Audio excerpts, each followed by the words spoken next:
Muy buenas tardes, mi nombre es José Emilio Ruiz García, soy estudiante del quinto semestre de la carrera de Derecho en su modalidad a distancia de la Universidad Autónoma de Chiapas, a través de su Instituto de Investigaciones Jurídicas. Voy a hablarles sobre las jurisprudencias, su definición, del por qué son consideradas una fuente del derecho y sus formas de creación. ¿Cuál es la definición de jurisprudencia? La jurisprudencia es la interpretación de la ley firme, reiterada y de observancia obligatoria que emana de las ejecutorias pronunciadas por la Suprema Corte de Justicia de la Nación, funcionando en pleno por salas y por los tribunales colegiados de circuito. Tiene su sustento en los artículos 94 y 107 constitucionales, 192 y 193 de la Ley de Amparo, donde se establece que la materia de la jurisprudencia es la interpretación de las leyes y reglamentos federales o locales y de los tratados internacionales celebrados por el Estado mexicano. ¿Por qué la jurisprudencia es una fuente del derecho? Es porque la interpretación válida y obligatoria de la ley que hacen los órganos jurisdiccionales competentes del Poder Judicial de la Federación, con el objeto de desentrañar su sentido y dar a la norma preexistente los alcances que, sin estar contemplados claramente en ella, se producen en una determinada situación y que en ocasiones llena sus lagunas existentes con el apoyo de otras disposiciones legales que estructuran situaciones jurídicas como una unidad, creando en casos excepcionales normas jurídicas individualizadas. ¿Cuáles son los sistemas de creación de las jurisprudencias? Conforme a nuestra legislación y lo establecido en los artículos 94 de la Constitución Federal, 192 párrafo segundo, 193 párrafo segundo, 194 párrafo primero y 197 párrafo cuarto de la Ley de Amparo, 10, 15, 21, 37, 177 y 186 fracción cuarta, 232 a 237 de la Ley Orgánica del Poder Judicial de la Federación y 42, 43, 59 y 72 de la Ley Reglamentaria de las fracciones 1 y 2 del artículo 105 de la Constitución Política de los Estados Unidos Mexicanos, las jurisprudencias se crean mediante tres sistemas: jurisprudencias por reiteración, jurisprudencias por unificación de criterios y jurisprudencias derivadas de resoluciones en materia de controversias constitucionales y acciones de inconstitucionalidad.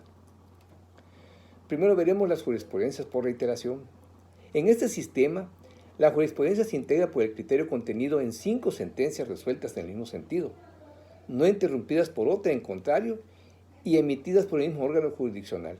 Para ello, también se requiere una votación calificada en cada resolución que integre la jurisprudencia de acuerdo al órgano jurisdiccional que la emita. Para el tribunal en pleno se necesita un mínimo de 8 votos. Para las salas, de por lo menos 4, y respecto a los tribunales colegiados de circuito, se requiere la unanimidad de los votos.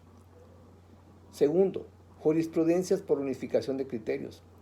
Tiene como finalidad preservar la unidad de interpretación de las normas que integran el orden jurídico nacional, es decir, las tesis que deben prevalecer como jurisprudencia obligatoria cuando existen criterios divergentes sustentados por tribunales colegiados o por la sala del máximo tribunal en torno a un mismo problema legal, sin que se afecten las situaciones jurídicas concretas derivadas de las sentencias dictadas en los juicios en que se emitieron los criterios contradictorios. Y tercero, las jurisprudencias derivadas de resoluciones en controversias constitucionales y acciones de inconstitucionalidad.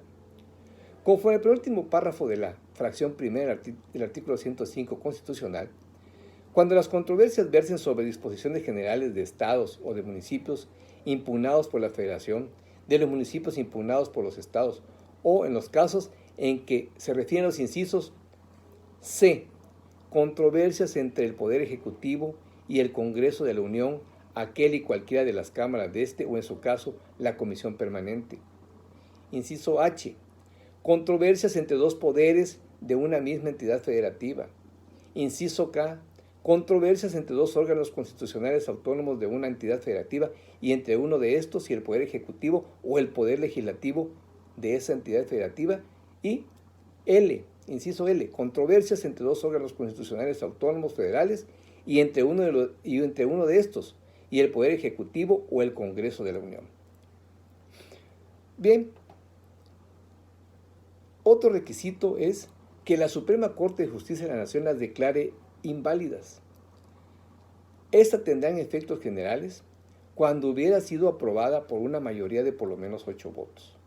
Respecto a las acciones de inconstitucionalidad, cuando tengan por objeto plantear la posible contradicción entre una norma de carácter general y la Constitución, las decisiones podrán tomarse por mayoría simple de los miembros presentes, pero necesitarán ser aprobadas por una mayoría de cuando menos 8 votos para que tengan efectos generales, conforme a la fracción segunda del artículo 105 de la Carta Magna.